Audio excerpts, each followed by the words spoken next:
noches.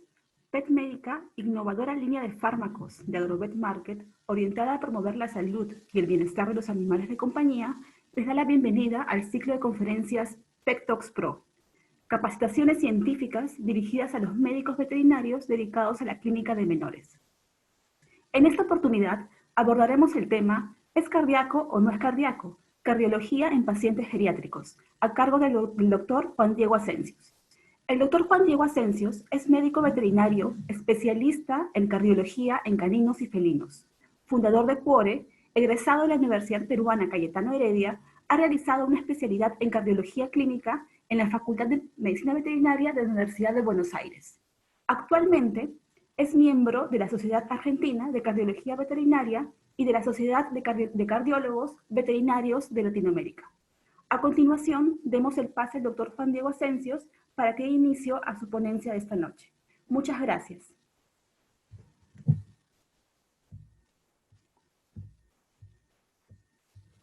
Hola, ¿cómo están? Buenas noches. Buenas noches a todos. Permítanme que comparta acá, que lo ponga en modo presentación. Ya estamos.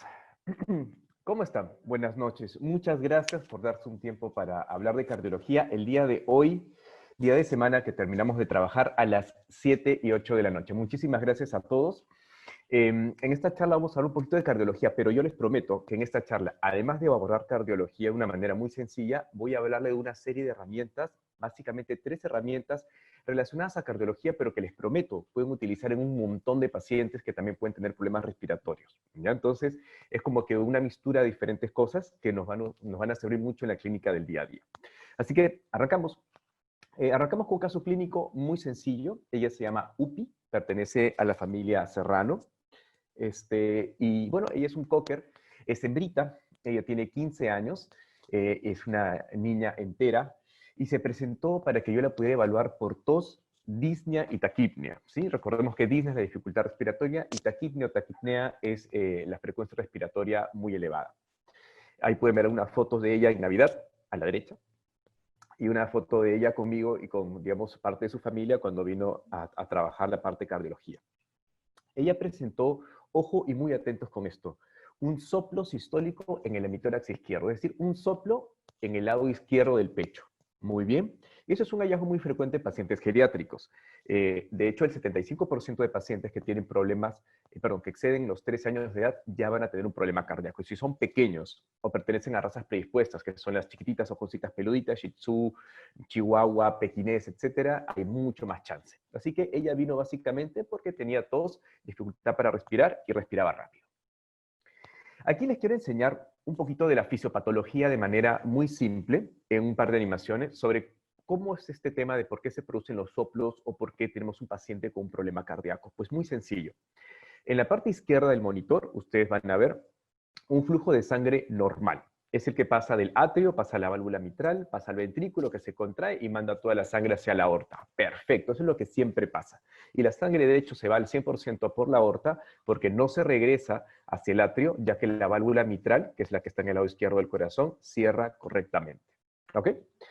Y en el lado derecho, fíjense esa válvula que está en la parte de arriba. Mientras que al lado izquierdo era como una sonrisa perfecta y estaba contenta, estaba feliz, genial.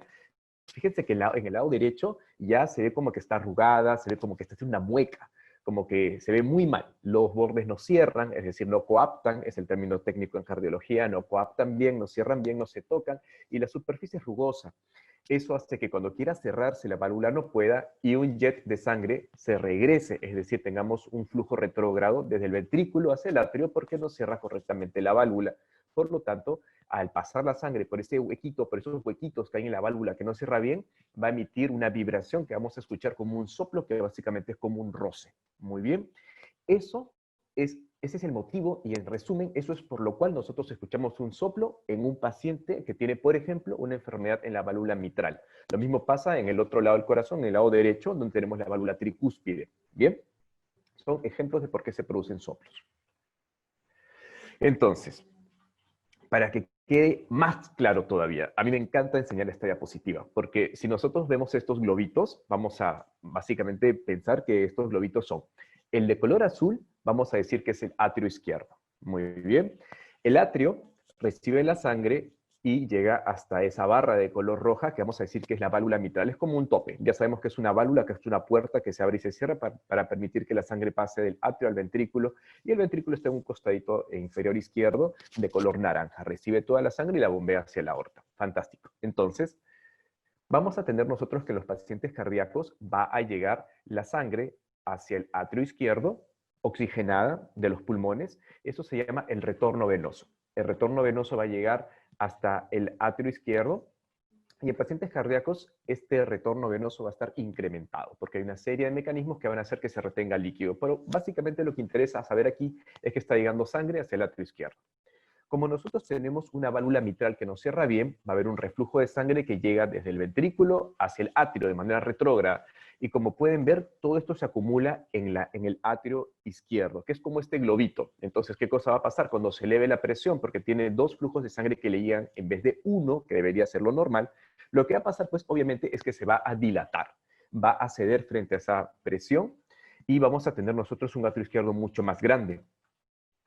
Eso va a generar una serie de problemas, y dentro del más saltante es que va a comprimir el bronquio principal izquierdo, que es una estructura simplemente que va a estar encima del atrio izquierdo.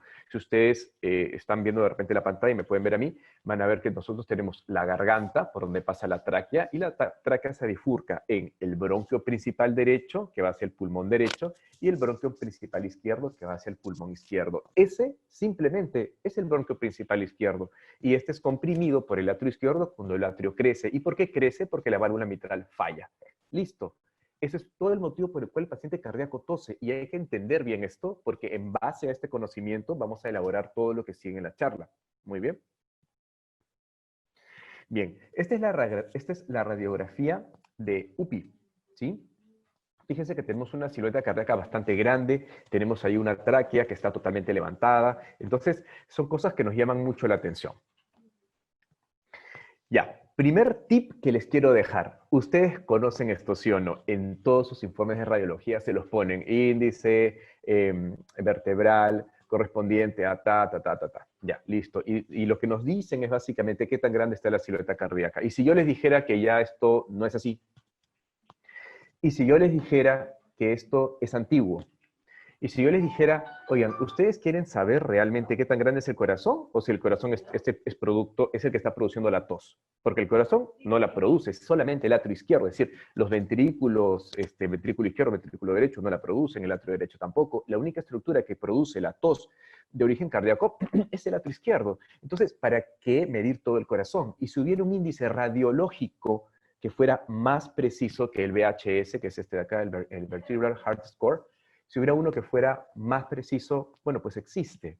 Y de hecho, este es un paper que fue publicado en el año 2018. En este paper se postula un nuevo sistema que ya está validado, ¿sí? Es un nuevo sistema que es el BLAS, es el que va a reemplazar al VHS. Y yo le doy mucho más peso a esto que al anterior. Y el anterior es el que van a ver siempre. Pero ahora que están invirtiendo un poquito de su tiempo para poder aprender más, me parece muy importante compartir esto, que es súper sencillo y nos va a ayudar a todos porque tenemos acceso a la radiografía. ¿Bien? Bien, entonces, ¿de qué se trata esto? Una serie de investigadores en Estados Unidos decidieron ver qué otro índice radiológico nos podía decir si había un crecimiento del atrio izquierdo en pacientes que presentaban problemas respiratorios. Entonces, empezaron a plaquear un montón de pacientes y lo que vieron es básicamente cuánto ha crecido el atrio izquierdo de esta manera.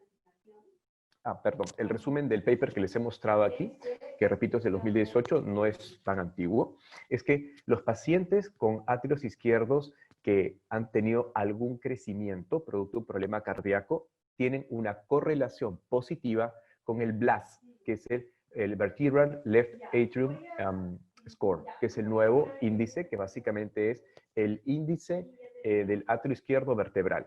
Es la nueva comparación que vamos a hacer, es el nuevo sistema que vamos a utilizar. Entonces vieron que este sistema que vamos a llamar BLAS tenía correlación con crecimientos de atrio izquierdo en ecocardiografía, que es el gold estándar. Entonces, si yo no tengo acceso al ecocardio o si yo no sé hacer la ecocardio de esa manera, puedo trabajar con el BLAS en mis radiografías. ¿Cómo así?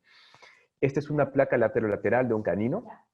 Ustedes pueden ver ahí y se los voy a explicar, digamos, de manera muy sencilla. Lo que vamos a hacer es, ustedes tienen dos rayitas, una en la parte de arriba y otra en la parte de abajo, ¿sí? Estas con flechitas a los costados y que están interrumpidas. Perfecto. Bien. Lo que vamos a hacer es muy sencillo. Vamos a ubicar la carina, el aspecto más ventral de la carina, y vamos a trazar un puntito ahí. Y lo vamos a unir con el aspecto más dorsal de la vena cava. Bien, difícil de ver ahí un poquito, sí, pero acá se los pongo un poco más sencillo. Ahí pueden ver ustedes cómo hay una parte dentro de una parte que es este circulito negro, que es la carina, donde empieza la flecha que está debajo de esta esfera de color rojo. Esa es la carina, aspecto más ventral. Y de ahí jalamos la línea hacia abajo, hacia lo que vendría a ser la intersección del atrio izquierdo con el borde más dorsal y craneal de la vena cava caudal, ¿sí? Ahí trazamos una línea. Eso es todo. Se acabó. Es así de sencillo. Lo que vamos a hacer a continuación es agarramos esa medida y la ponemos en la cuarta vértebra, empezando del borde craneal, y vemos cuántos cuerpos vertebrales abarca esa línea que acabamos de hacer. Se acabó. Eso es todo. Si es que nosotros tenemos 2.3 cuerpos vertebrales o más, es patológico. Sí es posible que la tos sea de origen cardíaco. No necesitan un cardiólogo, no necesitan una ecocardiografía, sino que si no disponen de estas herramientas, esto los va a ayudar. Mi intención es darles herramientas, porque yo entiendo que a veces es medio complicado en el momento que el cliente o mis colegas quieren determinar un diagnóstico, poder tener al costado al cardiólogo. Con mucho gusto podemos siempre estar presentes, ¿no? Pero si no, esto es algo que ya está publicado, esto es algo que ya se está utilizando en otros países, y es bueno que también nosotros lo conozcamos. El gol estándar es la ecocardiografía, es mucho más precisa y sensible que esto, pero veamos qué más podemos hacer, ¿no? Entonces, esto es otra cosa que todos podemos utilizar. En este caso, a este paciente le salió, como pueden ver en la parte de abajo, un BLAS de 3 vértebras. Si como es mayor de 2.3, este paciente tosía por un problema cardíaco. Listo, ya está. ¿Ok? Entonces, esto es algo que yo quería compartir de todas maneras. Vamos a repasar entonces en el caso de UPI. Ella presentaba tos, era una paciente geriátrica. ¿Qué otras causas de tos puede haber? Bueno, la primera cardiogénica, de eso vamos a hablar. Ya sabemos que la tos cardiogénica se produce por la dilatación de qué estructura. Como estamos por Zoom en pandemia, yo sé que todos tienen apagados sus micrófonos y estoy hablando con la cámara de mi computadora, pero lo siento ustedes que están en el otro extremo y sé que han pensado que diferentes causas, doctor. Además de la cardiogénica, tenemos colapso traqueal, tenemos parálisis laringea. Si ustedes nunca han visto un paciente con parálisis laringea, es muy llamativo. Son labradores, son razas grandes, viejitos, por lo general viejitos, que llegan prácticamente cianóticos y como entre tosiendo y queriendo meter aire. Es una disnea muy intensa. Pueden buscar en YouTube videos de parálisis laringea y son bastante gráficos. Yo los invito, les sugiero, los exhorto a que puedan hacerlo porque es recontra importante. Traqueobronquitis infecciosa, la hemos visto varias veces. Fibrosis pulmonar, muy interesante, sobre todo en los West Highland White Terriers, una raza súper predispuesta a la fibrosis pulmonar. Y la bronquitis crónica, a la cual les voy a hablar a continuación. Bueno, cuando el mundo era diferente, habían grandes conferencias, nosotros teníamos nuestro Latin American Veterinary Conference y no usábamos mascarillas y era todo más tranquilo, más bonito. Se celebraban este tipo de charlas y de eventos. Ustedes están viendo aquí uno británico de la Asociación de Medicina Veterinaria en Animales de Compañía del Reino Unido, una sala inmensa, de hecho muy bonita, ¿sí? Y esto fue celebrado en el año 2016. Y bueno, aquí pues tenemos a una ponente muy capa, muy interesante. Ella es de la Universidad de Davis en California, en Estados Unidos, y es la doctora Lainel Johnson. Y ella en el año 2016 da una charla muy interesante que habla acerca de la tos en pacientes caninos, ¿sí? Y fíjense porque les quiero traer este extracto que son, ¿cuánto? 10, 15 palabras. Dice en resumen que la causa más frecuente de tos son el colapso de vías respiratorias y la bronquitis crónica. Y cuando yo hablo de colapso de vías respiratorias, y esto por favor es una idea que les quiero transmitir, no solamente es colapso traqueal, no solamente es colapso traqueal, hay otro tipo de problemas que estamos dejando de ver y que son recontra frecuentes. ¿Bien? Entonces, tengamos eso en cuenta. Fíjense, las causas más comunes No son de repente una traqueitis, una traqueobronquitis infecciosa, no son, no sé, diferentes, no es cardiología, sino puede ser que tengamos colapso de vías respiratorias o que tengamos bronquitis crónica. ¿Y cómo es esto? El colapso de vías respiratorias tiene mucho que ver con tres procesos básicamente en caninos. Uno es el que ustedes ya conocen, que es la traqueomalacia, ¿sí? O el colapso traqueal.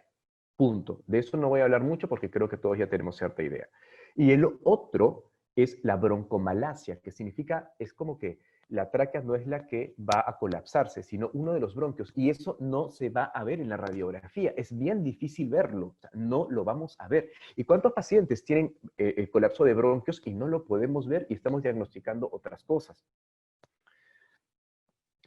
Hace un año, me parece, un año más o menos, tuve la oportunidad de poder dar unas charlas en ICA con los doctores Marco Vega y con el doctor Gerson Cajahuanca. Ahí pueden ver ustedes que estamos disfrutando una rica sopa seca y una carapulcra, muy rico de verdad. De verdad que la prepararon súper especial.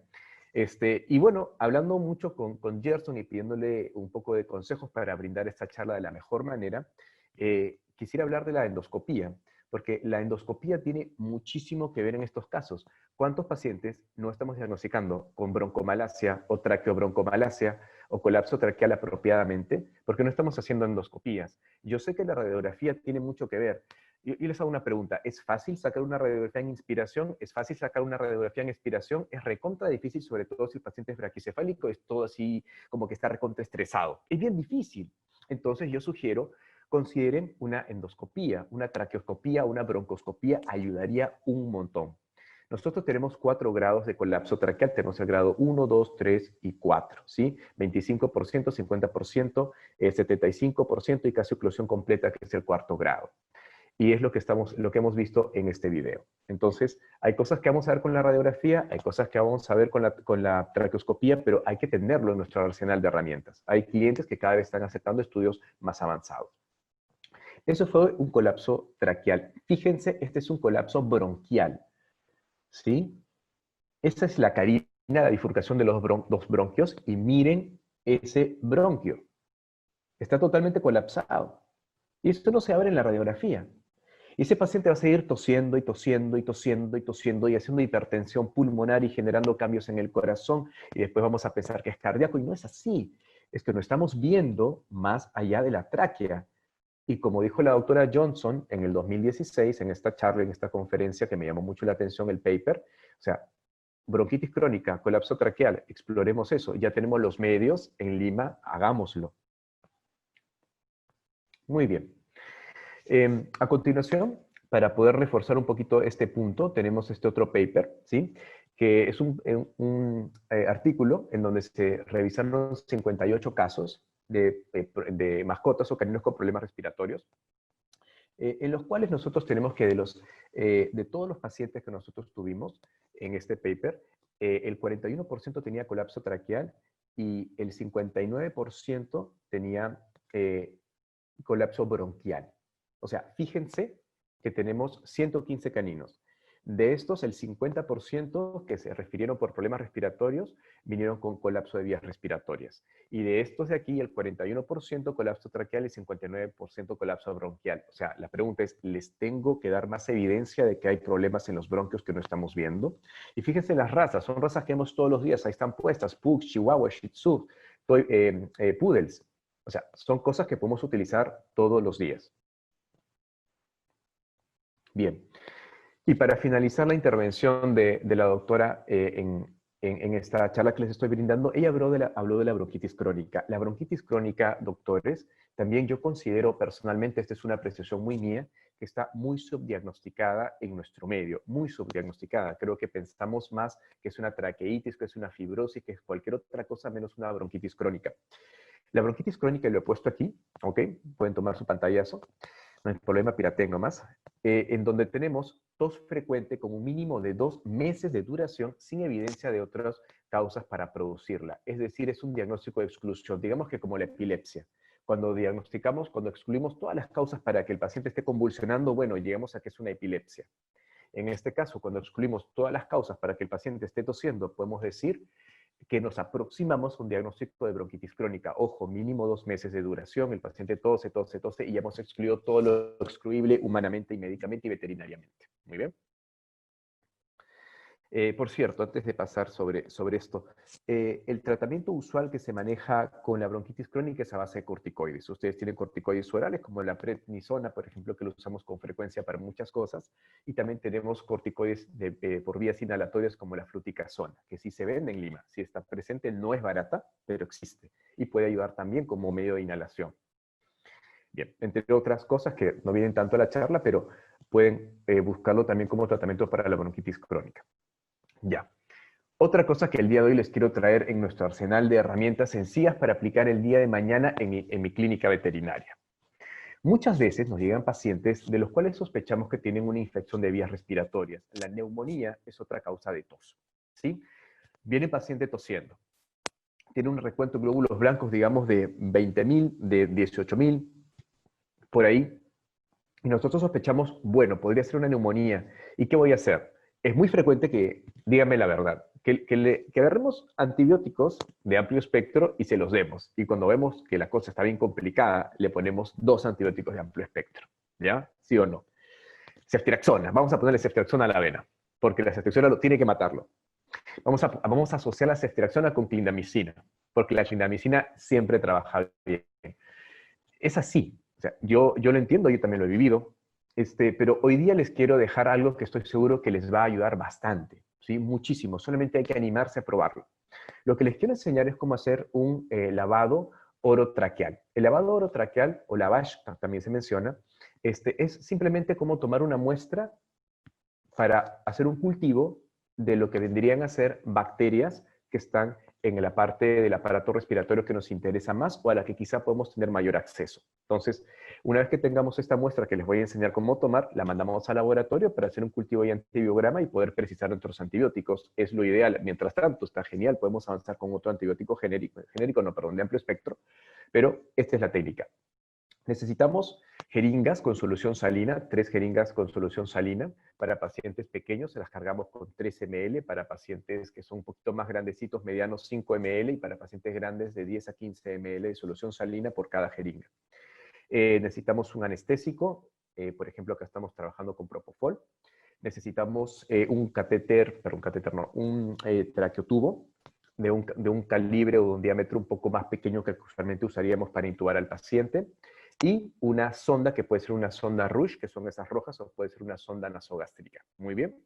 Entonces, la idea es que trabajemos con el paciente, la señora o el cliente firme su autorización de consentimiento informado para la anestesia, punto muy importante, y una vez que ha firmado y nos ha dado la autorización, aplicamos el anestésico, el paciente se queda dormidito durante un momento, puede ser Propofol, repito nuevamente, que tiene un efecto bastante breve. Intubamos al paciente de la manera más aséptica posible sin que el traqueotubo toque cualquier otra cosa que no sea de frente a las vías respiratorias. Es decir, tenemos que ingresar siendo lo más limpios posibles. Muy bien. Una vez que hemos ingresado el traqueotubo, vamos a través del traqueotubo por adentro, vamos a introducir una sonda Rush o la sonda nasogástrica. Vamos a llegar hasta lo que vendría a ser la carina, que está en el 5º o 6º espacio intercostal. Si no, pueden tomar una radiografía de lateral y cuentan cuántos centímetros hay desde la punta de la nariz hasta la punta de la carina, hasta el inicio de la carina, e instilamos solución salina. Instilamos y aspiramos, se va para cultivo 1, instilamos con la segunda jeringa y aspiramos para cultivo la segunda, etc. Y todas estas muestras se toman para que el laboratorio pueda generar un cultivo. Entonces, de esa manera nosotros, a través de esta protección que nos brinda el traqueotubo, introducimos una sonda y esa sonda va a llegar hasta la carina y ahí va a ser mucho más sencillo que nosotros tomemos una muestra para poder saber si estamos frente a una tos, de repente por una neumonía o de repente por una bronquitis crónica, en donde no habrán bacterias, sino una reacción inflamatoria. Básicamente es lo que les quiero contar. Lo pueden buscar, si lo quieren después youtubear o lo quieren googlear, lo pueden encontrar como lavado orotraqueal en el caso de caninos. Muy bien. Bien, el momento cultural, el momento folclórico de esta charla. Les pregunto a los conocedores, a los conociur, ¿quién es Abelardo Gutiérrez Alanya? Bueno, estoy sintiendo que algunos de ustedes lo saben, otros de ustedes no lo saben. No, no es Chacalón. no es chacalón, no es chacalón. ¿Por qué hablo de chacalón en las charlas de PET Talks? No sé si me volverá a invitar. Quisiera amenizarlo un poco. Perfecto.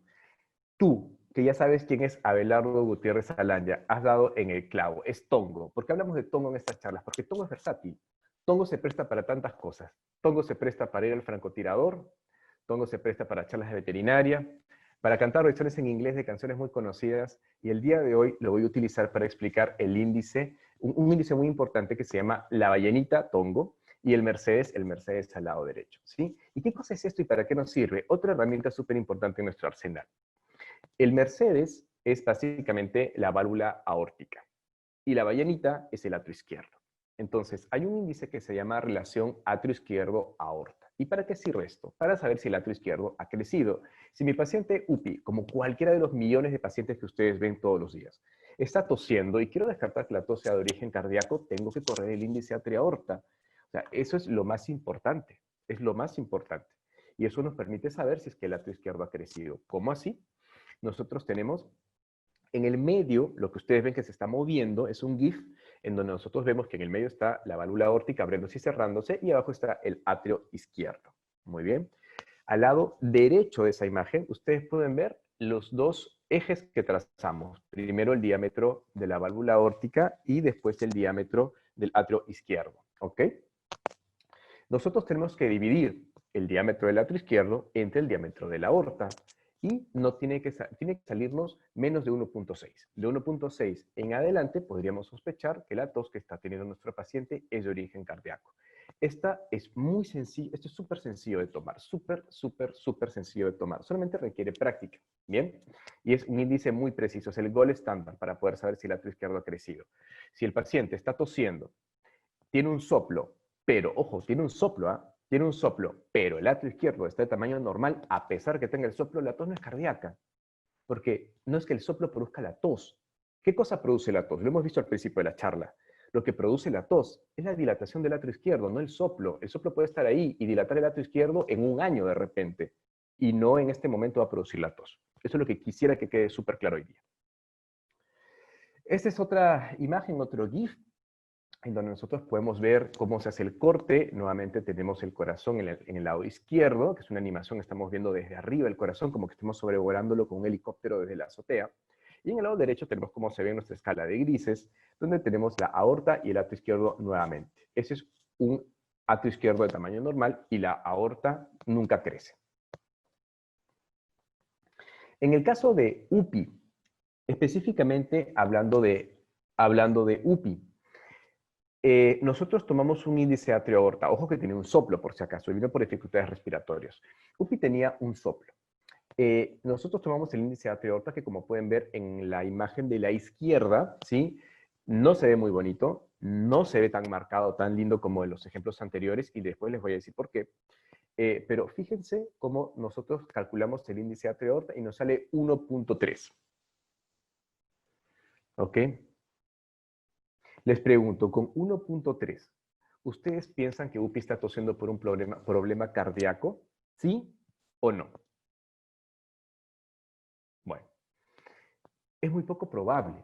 Repito, un índice atrio-aorta de 1.6 en adelante podría justificar una tos. Sí, doctor, pero tiene un soplo. Puede tener el soplo, está bien, lo puede tener. Pero si no se ha dilatado, ¿qué estructura hemos hablado que tiene que dilatar? ¿Qué estructura hemos dicho que se tiene que dilatar para que el paciente cardíaco tosa? El atrio izquierdo. Si si tenemos el soplo, pero el atrio izquierdo no ha crecido, ya está, la tos no es de origen cardíaco, es muy poco probable que lo sea. ¿Ok? Es muy poco probable que lo sea. Paréntesis, por si acaso.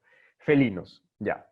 A ver, felinos que tosen, lo más probable es que que la tos no sea de origen cardíaco. Por un tema anatómico, el atrio izquierdo no contacta tanto con el bronquio principal izquierdo. Si ustedes tienen un felino que está tosiendo, yo les digo desde el fondo de mi corazón, de verdad, si ustedes consideran un estudio cardíaco, gracias por considerarnos a los cardiólogos, pero los felinos que tosen, yo sugeriría que primero chequen que no estemos teniendo un problema de asma felino, por ejemplo, que es la causa más frecuente que tengo en mi trabajo cuando descarto que no sea cardíaco.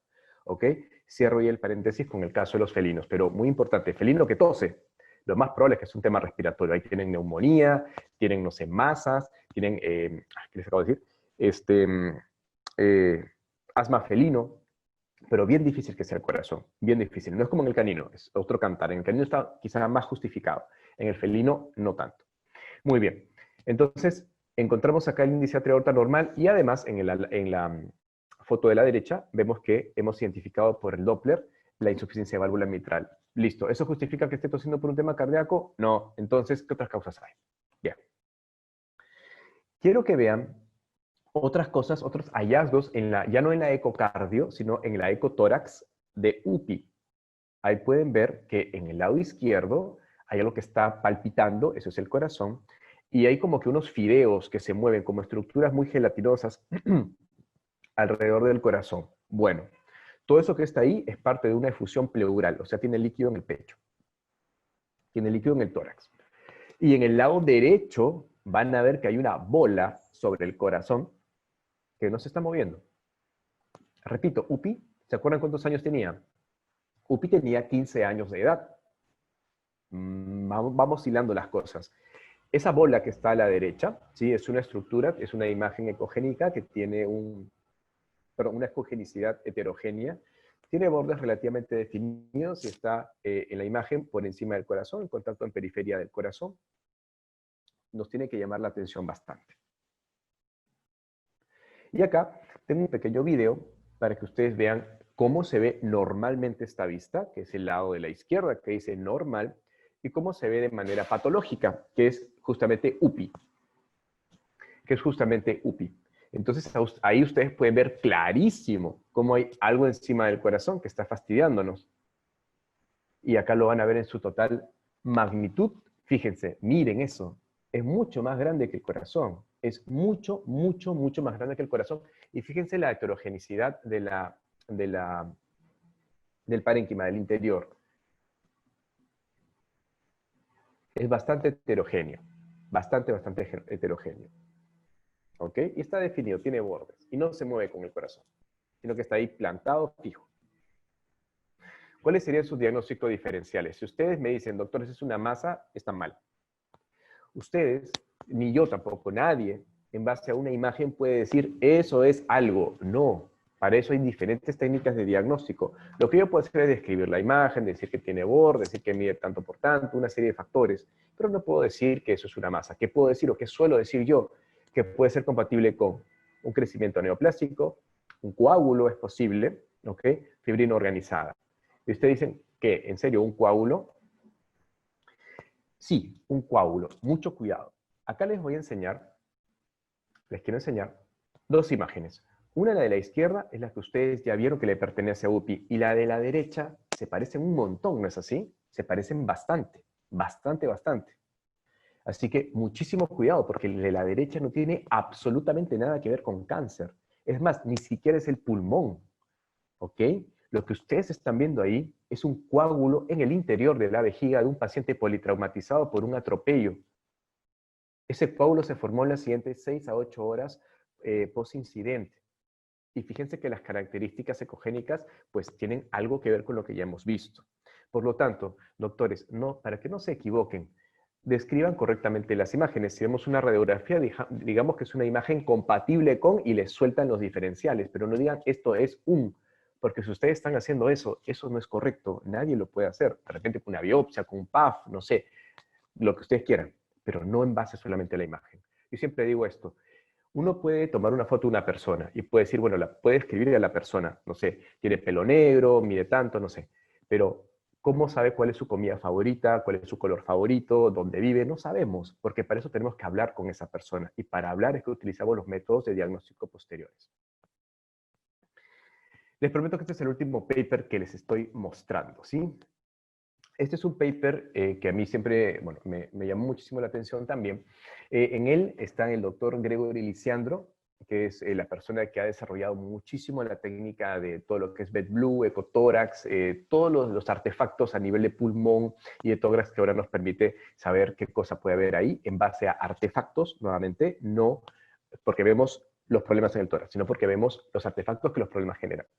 Y aquí, básicamente, lo que vemos es que nosotros tenemos una correlación, es decir, podemos ver en ecotórax diferentes problemas. Por ejemplo, si tenemos una neumonía bacteriana, vamos a tener algo que se llama la señal de desgarro o la shred sign, que es motivo de otra charla que dentro de poquito tiempo estaré brindándoles a ustedes. Y lo otro que acá menciona es el signo de los nódulos, que tiene mucho que ver también con pacientes geriátricos y procesos neoplásicos. Entonces, ¿qué es lo que dice en este resultado de este paper? Busquemos hallazgos en el tórax con el ecógrafo, porque existen. Si tenemos una neumonía, sería excelente poder encontrar líneas B, un recuento de glóbulos blancos elevados, las líneas B son en el ecotórax, un recuento de glóbulos blancos elevados y también este signo del desgarramiento. ¿Ok? Y cuando nosotros pensamos en neoplasias, podemos buscar signos de nódulos, nodos, bolas, que podemos ver dentro del parénquima pulmonar. Y en algunos casos también podría generar falsas líneas B, pero eso es motivo para otra charla. Entonces, busquemos en el tórax, que hay muchas más cosas que ver. Finalmente, para volver a nuestro caso y para poder irlo cerrando, después de haber hecho todo este repaso entre cardiorrespiratorio, cardiorrespiratorio, cardiorrespiratorio, esa es la placa de tórax de UPI. Pueden ver ahí nuevamente al corazón, estoy seguro que ya lo ven de otra manera. Lo que están viendo ahí es una gran masa.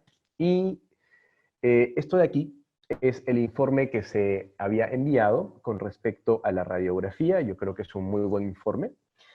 Pueden ahí leer dos cosas muy interesantes. Primero, que el mediastino de radiopacidad y grosor aumentado sugerente un agrandamiento de linfonódulos mediastínicos atrio derecho. Ya vimos que el atrio derecho no es, así que muy probablemente sea linfonódulo. Y la ventrodorsal, nuevamente mediastino abultado y de radiopacidad aumentada, compatible con agrandamiento de linfonódulos mediastínicos, y de ahí se iría consultar con oncología. Y yo no digo que sea así, pero opciones son, ojo, repito, no digo que hay que hacerlo en este caso, solamente doy las opciones. Tienen la punción con aguja fina, la PAF, o la citología por escisión. Son dos maneras también de aproximar el diagnóstico, depende de lo que la familia quiera hacer. Al final, ¿cómo manejamos el caso de UPI? Al final, honestamente, les digo lo que hice. La familia ya no quería someterla a más cosas, lamentablemente, porque yo impulso que las especialidades como la oncología sigan avanzando y se le den opciones. En algunos casos, las masas pueden hacerse más pequeñas con corticoides, así que se le brindó un corticoide y dejó de toser.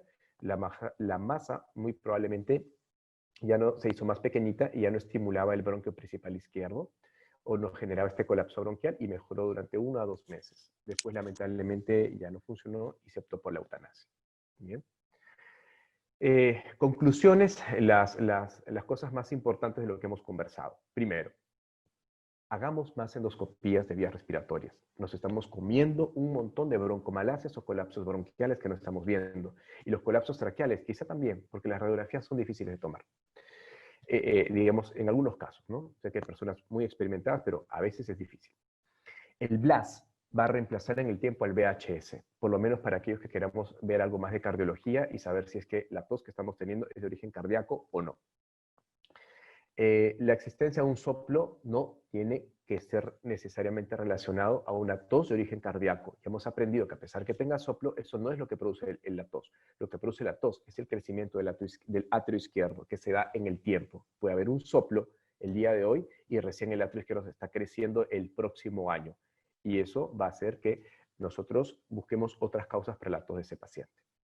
Finalmente, la ecografía pulmonar nos puede mostrar hallazgos muy interesantes y basta simplemente con poner un poquito de alcohol, un poquito de gel, poner el transductor en el pecho y ver qué cosa encontramos.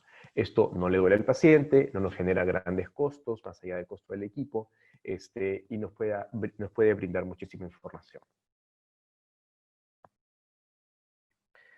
Les agradezco mucho por su atención. Y ahora invito a la doctora Karina Guillén para que pueda darnos una mano con las intervenciones. Doctora.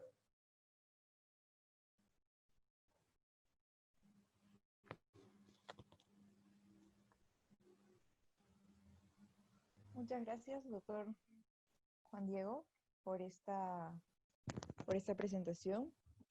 Ha sido muy práctica y educativa. A continuación, vamos a empezar con algunas preguntas que tenemos. Sí, por supuesto. Adelante. Doctor preguntan, pacientes con limitados recursos económicos, ¿podríamos preferir realizar la ecocardiografía y no el estudio radiográfico? Bien, gracias por la pregunta. Bueno, sí, en realidad, digamos, si pensamos que el problema es cardíaco, la mejor aproximación es la ecocardiografía, no tanto la radiografía. Actualmente, en el año 2020, si uno va al cardiólogo, le van a diagnosticar un problema cardíaco por una ecocardiografía, no por una radiografía. Quizá la radiografía va a ser algo sugestivo, pero si queremos ir a lo seguro, es la ecocardiografía. O sea, si tenemos que mandarnos por un estudio en particular para utilizar el presupuesto que nosotros tenemos disponible, si sospechamos de un problema cardíaco, la ecocardiografía va a ir mucho mejor. Si sospechamos de un problema pulmonar o a nivel respiratorio, la radiografía va a ir mucho mejor, en algunos casos. Gracias, doctor. La siguiente pregunta es, mencionó que el colapso de vías respiratorias puede ser causada por traqueomalacia, bronquiomalacia, ¿y cuál era la tercera? Quería saber. Así es la combinación de las dos. Es así, tenemos traqueomalacia, que es colapso de tráquea, broncomalacia, que es colapso bronquial, ¿sí? Usualmente los bronquios principales, derecho e izquierdo. Y tenemos la traqueobroncomalacia, que es el colapso de todo, ya colapsó todo. Entonces, colapso de tráquea y también colapso de los bronquios. Esa sería la tercera.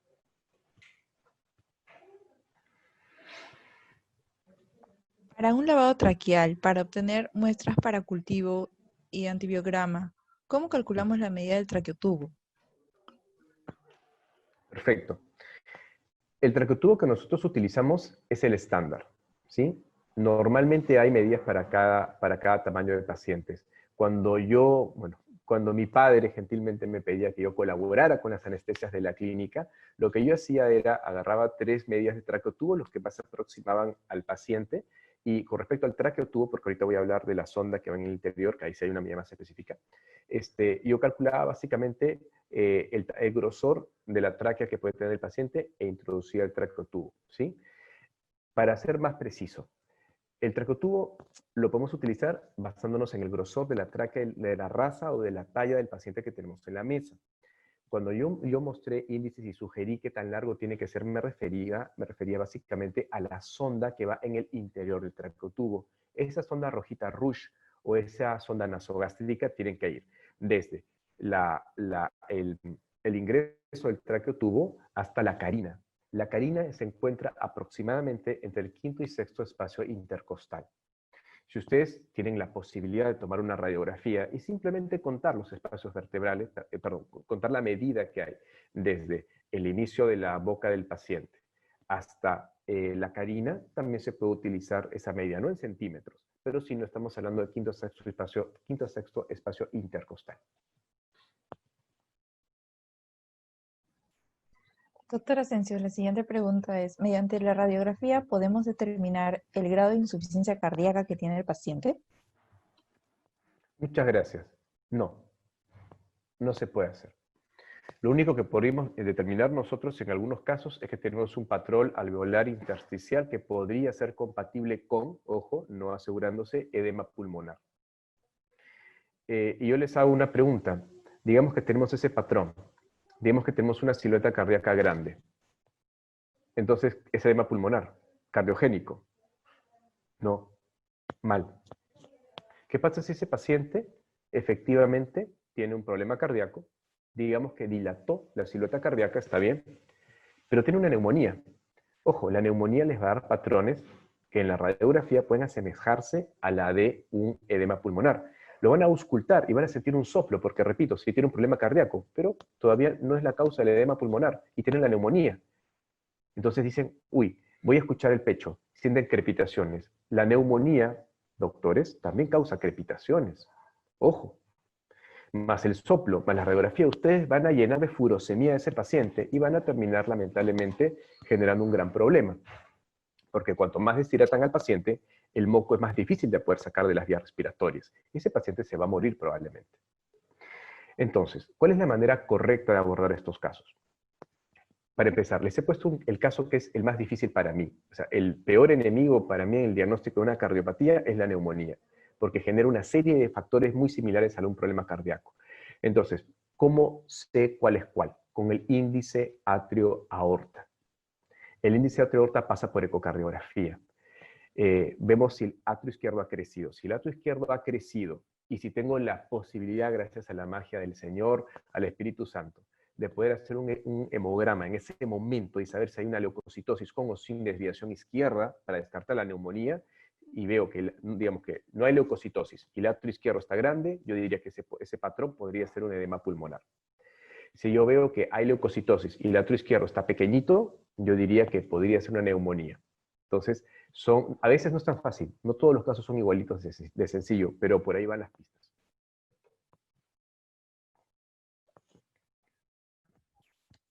Doctor, la siguiente pregunta es respecto al BLAST. ¿La medida mayor de 2.3 aplica también para felinos? Muy buena pregunta. El BLAST se investigó y se utilizó para caninos, no para felinos. No tendría como aproximar el BLAST para felinos. Ahí sí no lo podría indicar para esa especie. Solamente se ha hecho el paper de investigación utilizando caninos.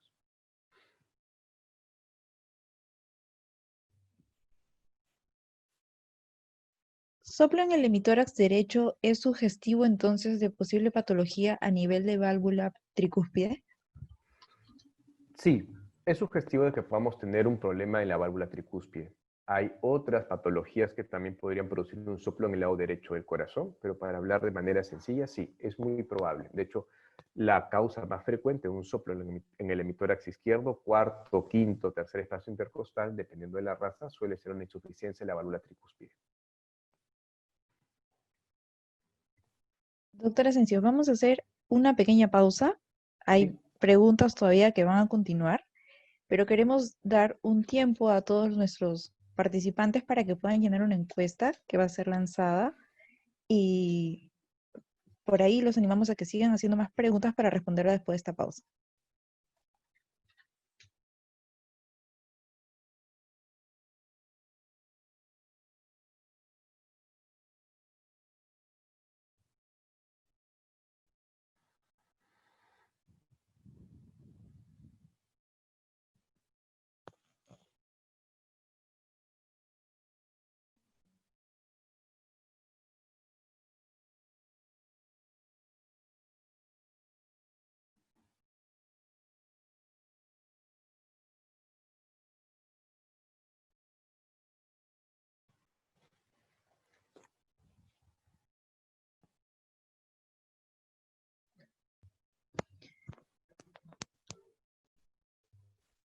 Continuamos, doctora Asensio. La siguiente pregunta es, ¿qué tan cierto es que la hiperplasia cardíaca es normal en perros viejos? Ok, bien. A ver, hiperplasia es el aumento en la densidad celular o el aumento en el número de células. La hipertrofia es el crecimiento de las células que ya existen. No sé si la pregunta se refiere a hipertrofia. Si fuera hiperplasia, no sabría cómo abordarla. Si hablamos de hipertrofia cardíaca en pacientes geriátricos, sí, es frecuente. Son pacientes que cuando llegan a cierta edad pueden tener problemas de hipertensión, por ejemplo, a nivel sistémico, y podemos tener un problema renal que va a causar hipertensión. Podemos tener Cushing, que va a causar hipertensión. Podemos tener diabetes, que va a causar hipertensión. Podemos tener una serie de factores, pero el renal es el más frecuente, que nos va a generar hipertensión. Y esa hipertensión en el tiempo va a hacer que el ventrículo izquierdo se vuelva muy gordito, generando algo que se conoce como hipertrofia concéntrica ventricular izquierda, y eso finalmente termina produciendo un cambio en la silueta del corazón a veces, pero lo más sensible es poder mirarlo por ecocardiografía, porque vamos a poder medir algunos espesores dentro de la cámara ventricular izquierda y decir, mira, ¿sabes qué? Parece que sí está un poco grueso el corazón. Tomamos la presión arterial, nos sale elevada, ¿de acuerdo? Más de 160 milímetros de mercurio sistólica, por ejemplo, y después vamos a hacer, yo le sugiero al médico general, al médico internista, ¿por qué no le haces SDMA, urea-creatinina y un hemograma? Y los niveles terminan saliendo altos. Entonces, una vez que descartamos que el corazón no es la causa de ese engrosamiento, vemos que la presión arterial sí lo es, y podemos empezar a trabajar con antihipertensivos hasta que empezamos a regularla hacia abajo.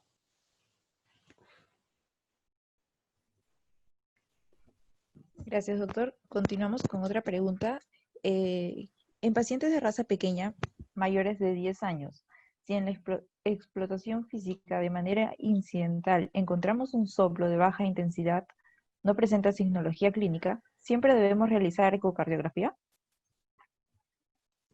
Muchas gracias. Sí, y les explico por qué.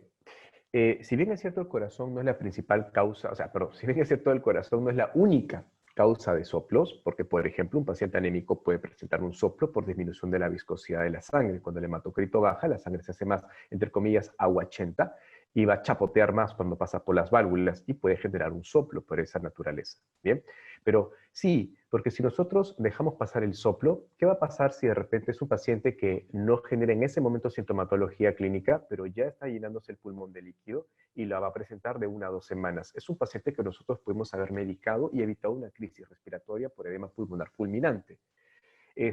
Digamos que tenemos el soplo y decimos, bueno, de repente es chiquitito, ha llegado a tal edad, no, debe ser una insuficiencia de válvula mitral y vamos a dar cardial, por dar algún nombre, ¿sí? Entonces, bueno, es una posibilidad, pero ¿y qué pasa si de repente tiene un problema congénito? ¿Qué pasa si de repente ese paciente llegó hasta ese momento gracias a que, no sé, a la magia divina, digamos, por X motivo estaba ahí el Espíritu Santo y lo hizo vivir todo ese tiempo, ¿no? Y llegó con una congénita hasta muy elevada la edad y es algo que nosotros podemos medicar en ese momento. Entonces, no buscar, no revisar más puede generarnos o jugarnos en contra más adelante.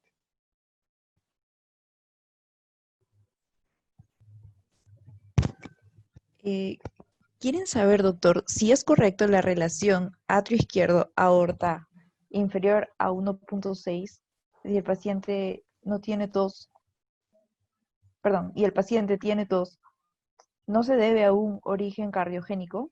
Y por el contrario, si es superior a 1.6, ¿se confirmaría que es de origen cardiogénico? Perfecto, muy buena pregunta.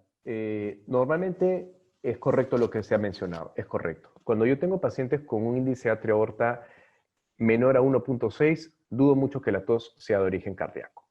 Cuando tengo pacientes de 1.6 en adelante, voy más hacia sospechar que la tos es de origen cardíaco, ¿sí?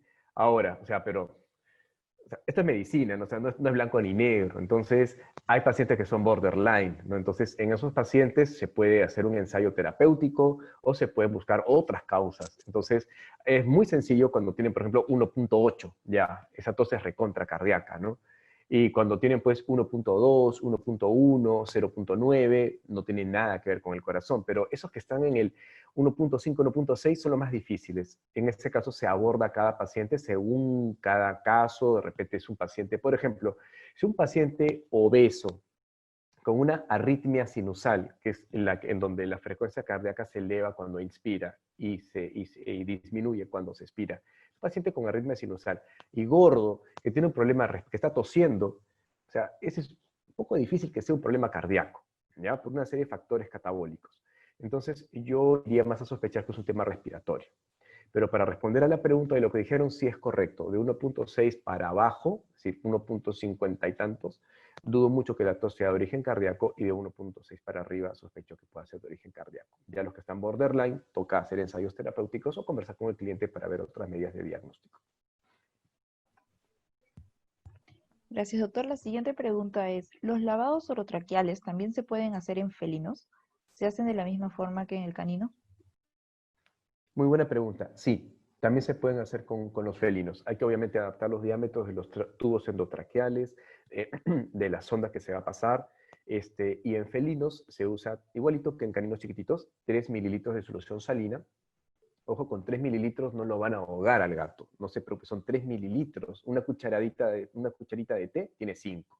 Ya, o sea, esto es menos. ¿Ya? Y sí, en la misma técnica para los felinos, solamente que el volumen que se va a instilar se tiene que aplicar.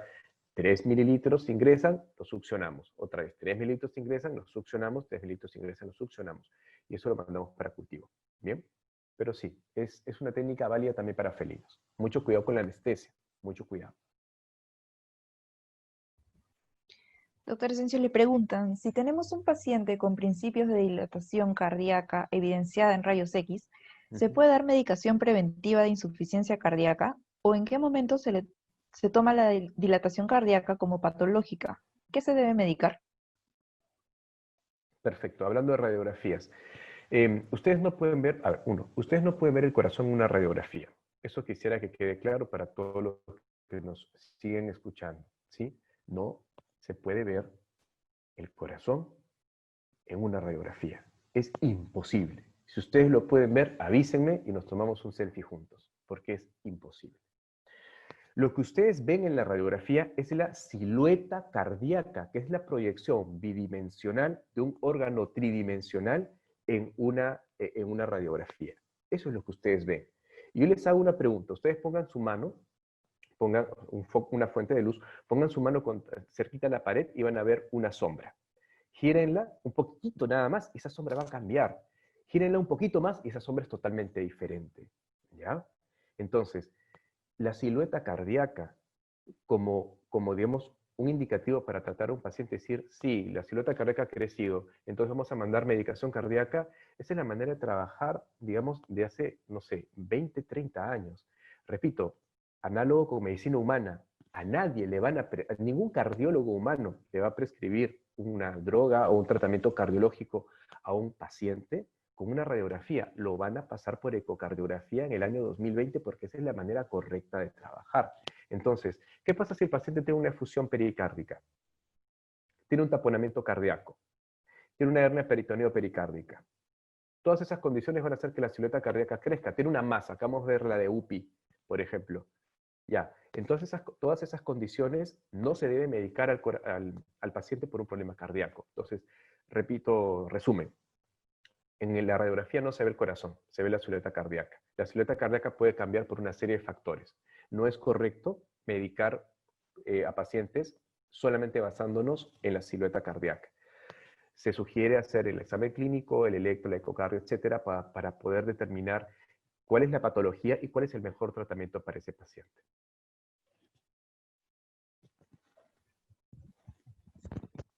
Gracias, doctor. Continuando con las preguntas, tenemos esta que menciona, si tenemos un caso de un paciente senil que se le trató como neumonía y no responde, y después se evalúa y se observa un problema de cardiomegalia, ¿qué posibilidades de salir del cuadro o qué se puede hacer para sostenerlo como una urgencia cardíaca?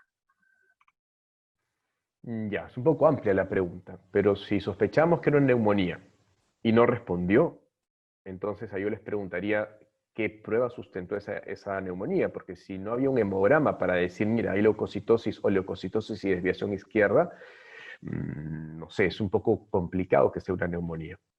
Puede ser de repente otra patología. Si es que nosotros, digamos, descartamos la neumonía y vamos sobre el corazón, ¿me puedes repetir la segunda parte, Karina, de la pregunta, por favor? La segunda parte de la pregunta. Ah, neumonía y no responde y después se evalúa y se observa un problema de cardiomegalia. ¿Qué posibilidades de salir del cuadro o qué se puede hacer para sostenerlo como urgencia cardíaca? Ya, ok. A ver, si es que vemos la silueta cardíaca y esta ha crecido, ya, vamos a llevarlo por ese lado. Digamos que, ok, se hace la radiografía, digamos que no hay acceso a la cardiología, digamos que es un escenario muy complicado. Bueno, sugeriría auscultar a ese paciente, auscultarlo y determinar si hay un soplo en el hemitórax izquierdo, en el hemitórax derecho, algo que pueda justificar que esa silueta cardíaca haya crecido por un problema cardiológico, ¿sí? Recuerden que tenemos el taponamiento cardíaco o la efusión pericárdica que van a generar también siluetas cardíacas grandes y no van a presentar soplos. ¿Ya? Ahí pueden buscar algo que se llama la triada de Beck, que nos ayuda a reconocer taponamientos cardíacos. Pequeño paréntesis, la triada de Beck es simplemente pulso femoral débil, muy sencillo, lo pueden tocar en la femoral, ruidos cardíacos apagados, se escucha el estetoscopio que el corazón en vez de latir, lup, lup, late, lup, lup, muy alejado, y finalmente ingurgitación o crecimiento o distensión de las venas yugulares. Eso indica que tenemos un taponamiento cardíaco, ¿ya? Y a tener una silueta cardíaca recontra grande en la radiografía. Bien, si tenemos por lo menos un soplo, podríamos tratar de manejarlo como un problema cardíaco. Si tenemos una frecuencia respiratoria elevada, sí podría ser de repente una urgencia. En ese caso podemos empezar a trabajar quizás si tenemos crepitaciones, un patrón en la radiografía intersticial alveolar, de repente con furosemida, pero es muy abierta la pregunta. Yo me sentiría más cómodo quizá tal vez realizando una ecocardiografía o teniendo por lo menos un hemograma que me diga, mira, no es una neumonía, porque no hay recuento de glóbulos blancos elevados, tenemos un soplo sistólico en el foco mitral, es un paciente de más de 10 años de edad, es de raza pequeña, quizá de esa manera.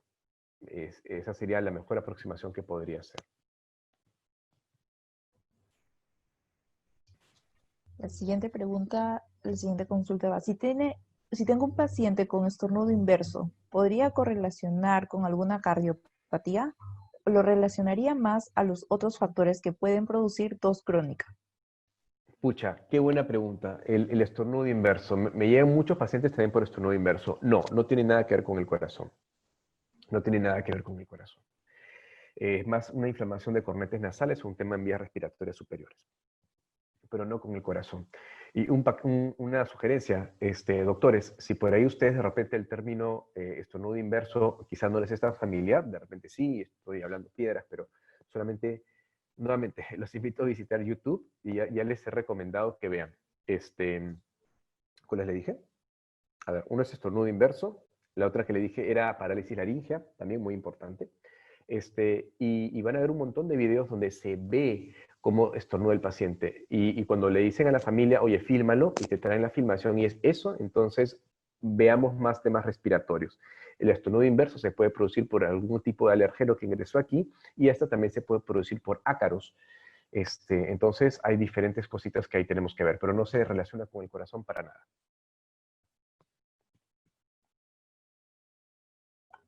Gracias, doctor. Le preguntan, si tienen una perrita de 12 años con soplo cardíaco y presión elevada, ¿qué tratamiento le daría, aparte de benacepril? Ya. Lo primero que yo haría ahí es correr las pruebas como el electrocardiograma y la ecocardiografía. Porque digamos, a ver, tiene soplo, perfecto. La presión está elevada, genial. Pero puede tener un soplo, producto de repente de una anemia, y la presión elevada se debe quizá a que, no sé, de repente el paciente tiene una insuficiencia renal crónica, es diabético, tiene Cushing, tiene un feocromocitoma que está generando una gran cantidad de testosterona, no sé, un tumor en la adrenal. Entonces, no es suficiente para poder iniciar un tratamiento. Yo sugeriría en ese caso que se pueda correr ecocardiografía y que se pueda correr un electrocardiograma y se diagnostique mejor. Pero no es tan sencillo. O sea, necesitamos entender que hay diferentes causas de soplo y es más, dependiendo de los hallazgos que encontremos en la ecocardiografía, cada paciente se va a clasificar en la clase A, en la clase B, en la clase C y en la clase D. Son 4 clases. Y cada uno tiene tratamientos diferentes. Eso es lo correcto. Doctor, le preguntan, un paciente con pulso yugular positivo, ¿qué diferenciales tendría? Buenísima la pregunta, muy interesante, siempre me gustan esas preguntas. Perfecto. Digamos que tiene el pulso yugular, digamos, positivo, que tenemos la yugular distendida. ¿Qué significa eso? Que tenemos una elevación en la presión hidrostática a nivel de la yugular. Por lo tanto, sospechamos que el problema va por elevación de presión hidrostática en el lado derecho del corazón. Entonces, ¿qué cosa está pasando? Uno, podría ser que el atrio derecho se ha colapsado porque todo un montón de agua que está rodeando al corazón lo ha empujado hacia abajo y lo ha achatado, ¿sí? Eso se llama taponamiento cardíaco. Cuando el atrio colapsa, debido a que hay mucho líquido que no debería estar ahí, dentro del saquito que envuelve al corazón, que se llama pericardio. Esa es una. Al colapsarse el atrio derecho, toda la sangre que estaba tratando de ingresar al atrio derecho, ventrículo derecho, etcétera, etcétera, etcétera, se atora. No puede seguir pasando por el atrio derecho al ventrículo. Entonces se empieza a acumular del ventrículo hacia atrás. Y al ventrículo llega la vena cava craneal. Ahí está atorada la sangre, que sigue atorándose hacia atrás, en donde están las venas yugulares. Entonces, sospechamos primero de un colapso del atrio derecho producto de un taponamiento cardíaco. 1. 2. Podría ser también que nosotros tengamos una masa que esté comprimiendo todo el retorno venoso que llega al atrio derecho. También me ha pasado y lo he visto, esta masa comprime el atrio derecho, nuevamente lo cierra y tenemos otra vez hipertensión a nivel de la vena yugular. ¿Ok?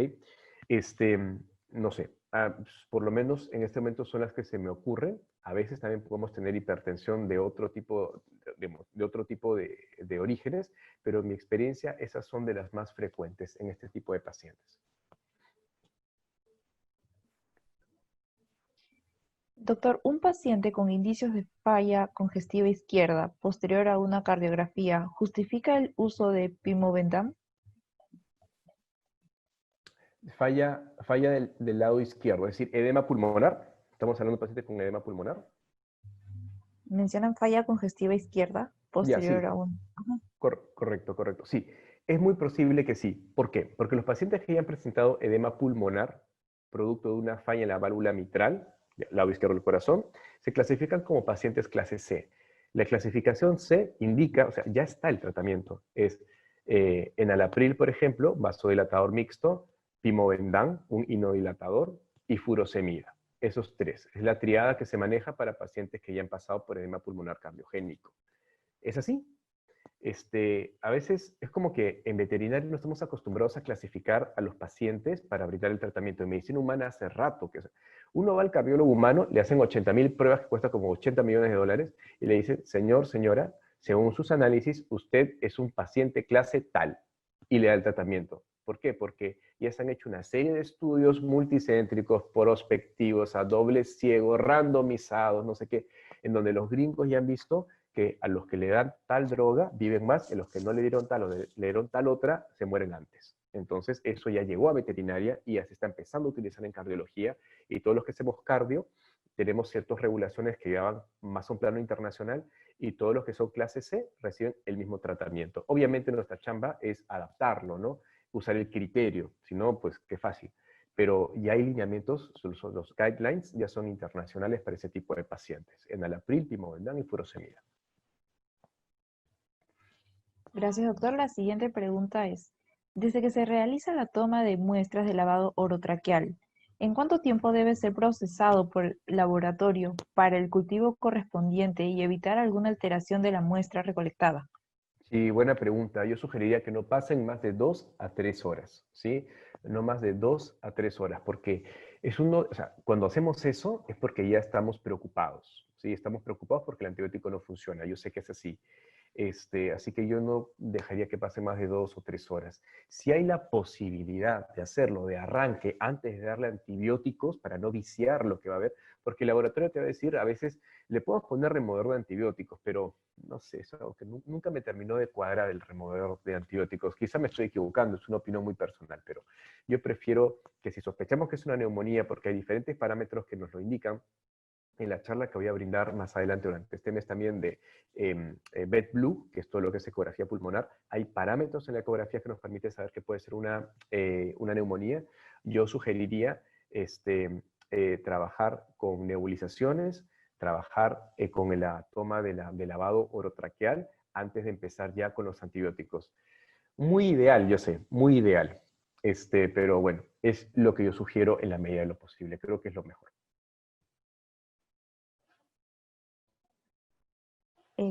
Doctor, la siguiente pregunta es que quieren saber si toda cardiomiopatía presenta soplo. Gracias. No, no todas las cardiomiopatías presentan soplo. Hay problemas en los cuales no vamos a tener soplo, sino hasta un escenario más avanzado, o de repente no tenemos soplo porque, no sé, no se generan las presiones necesarias para poder producir un soplo. El soplo depende de que haya mucha potencia en la eyección de una fracción de sangre que genere turbulencia, y a veces esto no necesariamente se presenta. Por eso la importancia de la ecocardiografía. Muchas gracias, doctor Juan Diego, por su tiempo. En nombre de PetDocs Pro, les agradecemos a todos por su participación. Estaremos comunicando nuestro próximo ciclo de conferencias en nuestras redes sociales, así que les pedimos que estén atentos para poder seguir informándonos y aprendiéndonos, actualizándonos por estos medios en pro de la medicina veterinaria dedicada a la clínica. Muchas gracias a todos por su participación. Que tengan buenas noches. Hasta pronto. Muchas gracias a todos. Buenas noches. Nos vemos pronto en alguna otra charla. Muchas gracias. Gracias, doctor. Nos vemos.